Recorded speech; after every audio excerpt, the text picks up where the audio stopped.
Hello, beautiful souls. So today this is like a super impromptu video, but I feel really drawn to teach you guys how to do a simple cord cutting and the idea of cord cutting or burning 2 candles and it burning a wick, like the ideas of it and how it like psychologically helps you. It's not so much magic in the idea that it does something for you, but like the energy that you're putting out into the universe is that of will, and you are wishing to rise above whatever it is that you wish to let go of.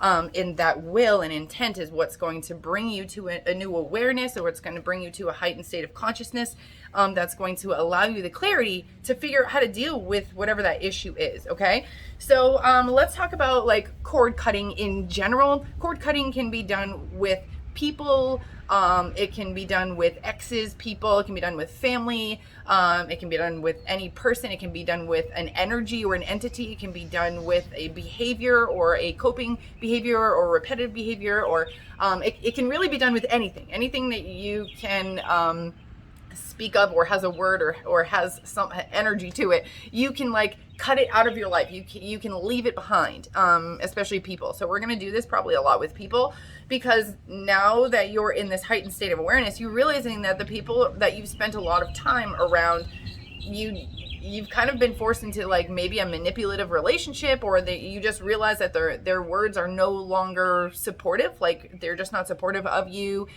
Maybe they speak negatively about your journey or your vision or who you are, and maybe they try to keep you in a small box, whatever the case may be. Their energy no longer serves you. So sometimes we don't know who this person is, sometimes we do. And this is a really good exercise for when you don't know. Now, a cord, that's usually maybe connected to like a soul contract. So I think about like our solar plexus, and I always imagine the cords going into my solar plexus, which can be like, if you like hold on to your ribs right here, the space, the lowest part of your rib, now go to the center. That is your solar plexus. Okay, so coming like out of your stomach, out of your belly button. And I always like to use fish hooks, because I've used cords before and I've cut the cords, and like there's always like a piece or a string that's still connected to me, and it makes me feel like I'm still carrying a piece of that person with me. So I like to use fish hooks. I like to imagine how cold the hook is. I maybe even see blood, and it scars up, but like it's no longer connected to me. So like for a lot of you, I will say, this is what you can do. If you don't know who the person is, you can say, imagine this fish hook go into your stomach. It's connected to your stomach, and imagine that there's a cord, okay? I want you to look down at it, and I want you to follow the cord all the way until you start to see the person's feet. Maybe you start to pan up and you see their legs, their clothes, and then you finally see their face. Doing this in a relaxed state, a meditative state with music, this is going to allow you to identify maybe the person that you need to release from your life. And I'm not saying it's going to be released for good forever, but right now the person that you need to become doesn't vibe with that, and that person is keeping you in the past. So by you living your truth, you're eventually going to make that person kind of live their truth, and you're going to project that onto them. So by you being true to you, you ultimately make that person eventually be true to themselves through time. So it doesn't necessarily happen around you. It may come back later in life, and then you have a choice of whether or not you want them back in your life. But for now, the cord cutting needs to happen, or maybe there's an obsession within a relationship of someone who isn't coming into your life, and you need to let that person go. It doesn't mean that they're never going to come into your life. It just means that we need to release any expectations associated with that person. Maybe you have an ex in the past that just won't go away, and you need them to leave, and you're trying to release them. Cord cutting could also help. Now, when you do the cord cutting, you could also do burning, putting their name on a piece of paper and burning it.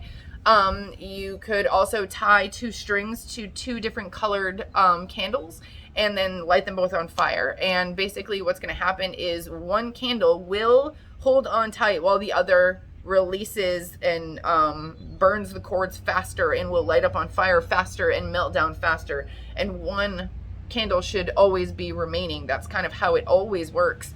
There could be different circumstances, so I'm not saying that if it happens a different way, it's wrong.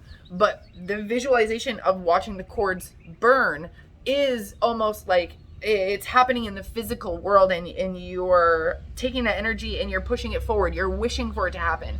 Now, it's also also, it's going to increase this power, ability, energy if you use some type of positive phrase or gratitude. Thank you for the soul contract and the lessons you've played in my life. But you are no longer part of my future. Thank you for the lessons that you have given me. Thank you for, I'm very grateful for all the pieces and parts of you that have been in my life. So, I notice I have a child on me now, but, so the cord cutting, is definitely going to be beneficial to create some type of visual in your mind that's going to set forth some energy or intentions for the future, where you want something to continue. You want this person to continue to leave or get distance further and further from you. So you're bringing the clarity to your mind, like, okay, how else can I do it? And majority of the time, the one and only thing that's going to work is if you raise your vibration out of their energy. If you don't give their energy in return, you're not giving into that type of energy. So for example, if somebody is reaching out to you, by you conversing with them, you're allowing yourself to lower your vibration to their energy. Their energy is more dominant because you're bringing it down. In order for you to leave that situation, that can't be a part of your life. You can block it, you cannot participate in it. You can choose to leave it, and that's how you're going to rise above it, not talking about it or putting your energy into it. If you have any questions on how to do something specifically, just put it in the comments of this video. I'm sure a lot of other people will have like similar issues or questions. All right, so thanks so much, guys.